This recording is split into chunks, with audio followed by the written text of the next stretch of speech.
So let's talk a little bit about that. One of the things that I've been watching a little bit lately, the Ohio Substance Abuse Monitoring Report, the one that came out in January, there's just some chilling, very chilling quotes in there. And the one that stuck out to me among a lot of things that was pretty scary was everyone wants it cut with fentanyl because it's stronger.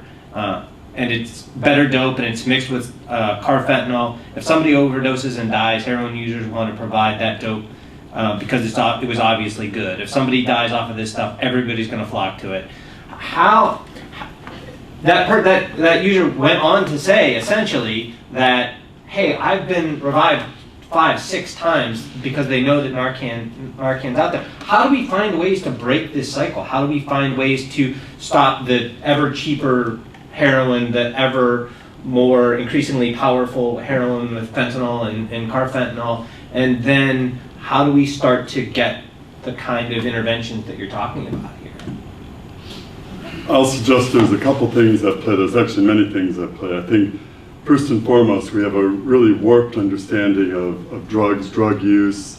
You know, if you talk about things being laced, right? So we've created a culture where there is such thing as recreational drugs. And even take the moral side out of it, you could do a wonderful job of painting the picture that one thing is another gateway to the next thing, to the next thing, to the next thing. And part of it's just, it's shifting our mentality back. You know, I laughed and joked, you know, back in the 70s, early 80s, Nancy Reagan went around and just said, just say no to drugs. We all laughed and we all joked, right? But at one point there has to be a message about that says that all this is not healthy or life-giving. And I think another piece to this puzzle is really helping people to find healthier recipes to living. You know, healthy, holy, and again, it's religion is a part of that, but that is a part of healthy, holy, happy lifestyle again. You know, and then even to the medical piece, we have a zero tolerance for pain in our lives. Well, and again, to be clear, nobody should live in debilitating suffering. That's not what we're talking about. But not all suffering is bad. So you're going to the hospitals and saying to the doctor, I want to walk out of here, although I just had major surgery, with zero pain. Well, how do you get, so to speak, fixed and have zero pain? I mean, those are types of questions beyond just the heroin epidemic. Those are other bigger questions that people, and we as a culture really need to reflect on to help people find pathways of healthiness, holiness, happiness. And again, I always say this, people, I've said this for years, with the alcohol or drugs, people that work programs of sobriety and serenity, they're the healthiest and happiest and holiest people that are out there. It's the recipe to healthy living so that you don't have to necessarily make these choices. And if I could just piggyback off the judge here for a second, you know, you're talking about this, the public health crisis. It is a public health crisis, and it's even more. And it's only going to stop once the collective will says, we've had enough of this, and we're all going to work together. That's why I really praise Cleveland Magazine for what you're doing. You know, the energy that you're spending on this, because until we get everybody to have that level of ownership, awareness, and say, we've got to address this together. It's too large just for the police or the law enforcement or the Adams Board. It's going to take all of us to do this. Well, you also have to, you know, to dig our way out of this, look at the ultimate question is, why do we use to begin with? You know, and as Father said, you know, as a nation, do we send the wrong messages culturally? I think in large part we do. Is there a mass spiritual bankruptcy out there? Possibly. You know, what is popular society? Going to a Browns game and drinking the mutiny lot before the game, or going out to Cuyahoga Valley National Park on a Sunday and hiking in nature and seeing the connectiveness of everything? You know, the Browns win.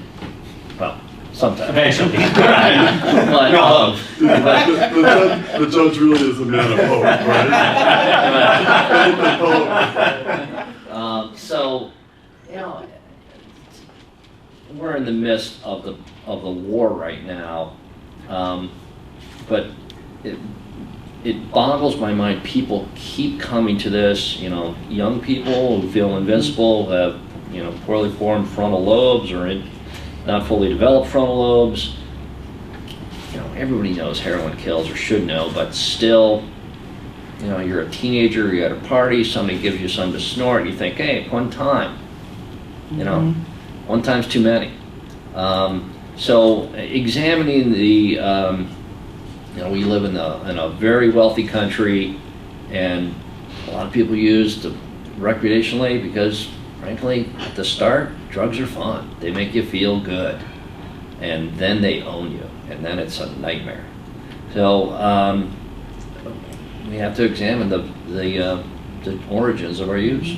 And to piggyback on Judge Mataya's comment around the war analogy, I'm glad it's a war analogy. I can follow that. The chief gives me sports analogies, which I have trouble with. But, to piggyback on that, we do have some soldiers on the ground that I think is an untapped resource.